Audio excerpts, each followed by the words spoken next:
آج کا پیغام رمضان المبارک کے چاہے روزے ہوں، چاہے عبادات ہوں، چاہے نمازیں ہوں، چاہے صدقہ خیرات ہو، چاہے زکوٰۃ ہو، چاہے فطرات ہو، یا کسی بھی طرح کا کوئی بھی نیک عمل ہو، اگر وہ لوگوں کو دکھانے کے لیے کیا گیا تو ساری رات تہجد میں کھڑے رہو، وہ نمازیں کسی کام کی نہیں۔ سر کے بل چل کے مسجد میں جماعت سے نماز ادا کرو تو وہ کسی کام کی نہیں۔ سارا دن بھوکا پیٹ رہ کر اور پیاس برداشت کر کے روزہ رکھو تو وہ کسی کام کا نہیں۔ پورا دن 1000 دانے کی تسبیح ہاتھ میں لے کر گھومتے رہو، وہ کسی کام کی نہیں۔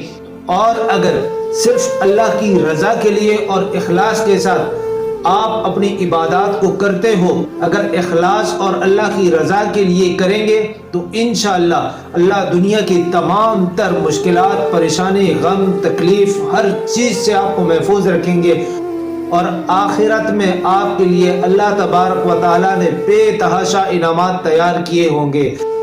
یہ رمضان المبارک کا مہینہ اللہ کی نعمتوں کو لوٹنے کا مہینہ ہے۔ صرف چھوٹی سی شرط یہ ہے کہ اپنی نیت کی درستگی کر لیں، اپنی نیت کو ٹھیک کر لیں، نیت مخلص ہوگی، انشاءاللہ چھوٹے سے چھوٹا عمل بھی پہاڑوں جیسا اجر اللہ سے دلوائے گا۔